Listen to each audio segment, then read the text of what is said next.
Assalamualaikum warahmatullahi wabarakatuh. Hari ini kita mulai pelajaran dengan berdoa terlebih dahulu di rumah masing-masing ya. Berdoa dimulai. Berdoa selesai. Hari ini saya akan memperkenalkan diri saya dulu. Nama saya Al-Fatihah Radiasratu Ahmadita, pendidikan biologi dari mahasiswa magang 3 FKIP 2020. Tujuan kegiatan pembelajaran hari kegiatan video, siswa mampu menjelaskan sejarah penemuan virus, menjelaskan ciri-ciri virus dan struktur virus, kemudian menguraikan proses replikasi virus pada siklus litik dan lisogenik, menggolongkan virus yang merugikan dan menguntungkan. Melalui kegiatan diskusi, siswa mampu menganalisis keterkaitan kasus-kasus dalam kehidupan sebagai dampak dari virus. Kemudian, apa itu virus? Virus merupakan cacar ternik atau parasit yang berukuran mikroskopis yang menginfeksi sel organisme biologi, yaitu sejarah penemuan virus. Yang pertama, ditemukan oleh Adolf Meyer. Ia menemukan organisme yang lebih kecil dari semacam bakteri yang menyebabkan bintik kuning atau bercak kuning pada daun tembakau. Dmitri Ivanovsky. Ia juga melakukan penelitian dengan menyemprotkan hasil filtrasi daun tembakau yang telah terkena bercak, kemudian dia semprotkan ke daun tembakau yang sehat. Daun tembakau yang sehat itu akhirnya berpenyakit juga. Yang ketiga, Martinus Beijering, mikroorganisme yang lebih kecil daripada bakteri dan berkembang biak di tubuh organisme. Wendell M. Stanley, penemuan terbaru pada tahun 1935. Ini adalah gambar di mana daun tembakau telah terinfeksi virus TMV. Kemudian kita akan masuk ke ciri-ciri umum virus. Yang pertama, ukurannya antara 0,02 sampai 0,03 mikrometer dan terbesarnya hanya 200 nanometer yang termasuk ultra mikroskopis. Virus juga merupakan bentuk peralihan dari benda mati dan makhluk hidup. Virus sebagai benda mati di luar sel hidup berbentuk kristal. Jika virus sebagai makhluk hidup dapat diartikan dapat berkembang biak. Selanjutnya kita masuk ke struktur virus. Komponen utama dari struktur virus adalah 1. Kepala. Kepala virus berisi DNA yang diselubungi kapsid. Yang kedua, kapsid. Kapsid adalah selubung protein yang terdiri atas kapsomer dan protein monomer. Yang ketiga, leher. Yang keempat adalah isi tubuh atau materi genetik. Isi ini tersusun dari asam nukleat inti, yaitu DNA atau RNA saja yang disebut virion. Yang kelima adalah ekor, alat untuk menempel pada inangnya yang terdiri dari tubus tersumbat atau selubung ekor yang dilengkapi papan dasar, serabut ekor, dan jarum ekor. Tetapi virus yang menginfeksi sel eukariotik tidak memiliki ekor.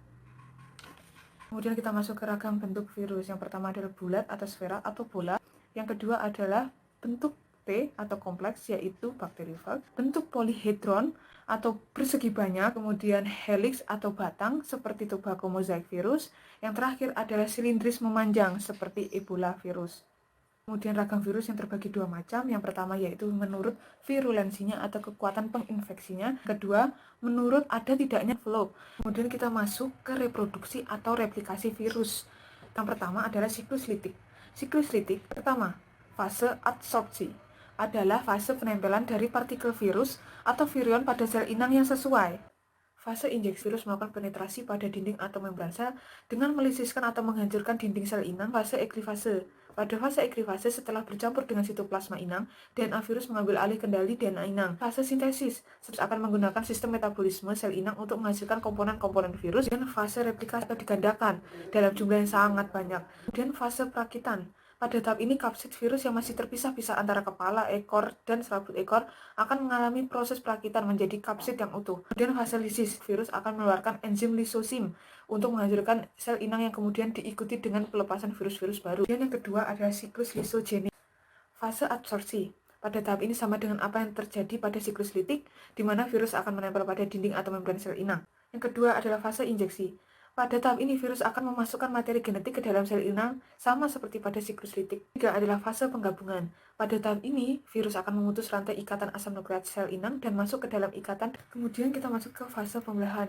Pada fase ini, profag yang sudah terbentuk hanya akan bereplikasi ketika DNA sel inang bersintesis. Profag ikut membelah ketika DNA inang bereplikasi. Fase pemisahan. Pada tahap ini, virus mulai memasuki siklus litik.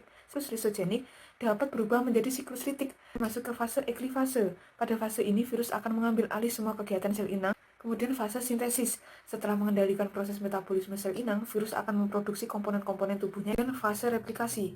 Komponen-komponen virus yang sudah terbentuk pada tahap sintesis kemudian direplikasi atau digandakan dalam jumlah yang sangat banyak. Kemudian fase perakitan. Pada tahap ini, kapsid virus yang masih terpisah-pisah antara kepala, ekor, dan serabut ekor akan mengalami proses perakitan menjadi kapsid yang utuh. Kemudian fase lisis, virus akan mengeluarkan enzim lisosim untuk menghasilkan sel inang yang kemudian diikuti dengan pelepasan virus-virus baru. Kemudian kita masuk ke klasifikasi virus. Yang pertama berdasarkan jenis materi genetiknya.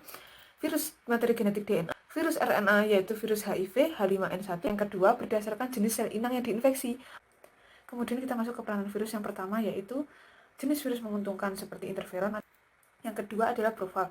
Yang ketiga yaitu vaksin. Vaksin berisi mikroorganisme patogen yang telah dilemahkan sehingga sifat patogenitasnya hilang, tetapi sifat antigenitasnya tetap.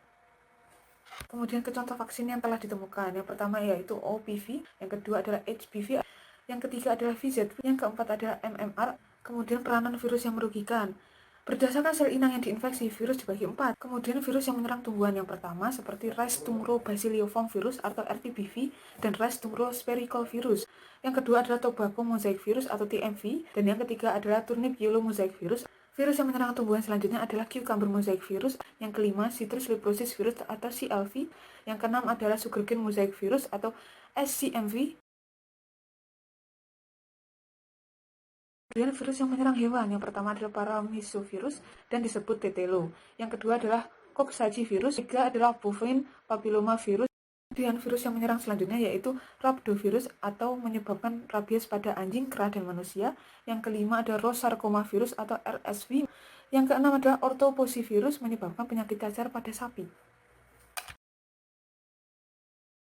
Kemudian virus flu burung atau H5N1, penyakit menular yang disebabkan oleh virus influenza yang telah beradaptasi untuk menginfeksi burung.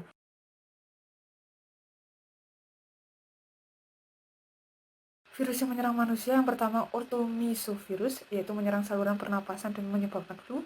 Yang kedua varicella zoster, menyebabkan penyakit cacar air yang menyerang anak-anak. Yang ketiga picornavirus atau poliovirus, menyebabkan penyakit polio. Selanjutnya virus yang menyerang manusia yaitu MAM virus, menyerang sel-sel kelenjar ludah, menyebabkan penyakit gondong. Yang kelima hepatitis virus, menyebabkan penyakit hepatitis atau pembekakan hati. Yang keenam Ebola virus, menyerang sel darah putih.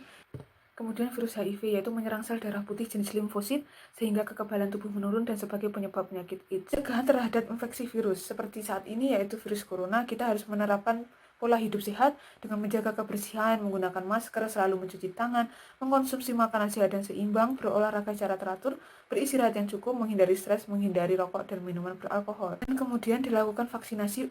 Virus merupakan parasit obligat, memiliki berbagai macam bentuk serta memiliki peran positif dalam bidang kedokteran dan peran negatif dapat menimbulkan banyak penyakit.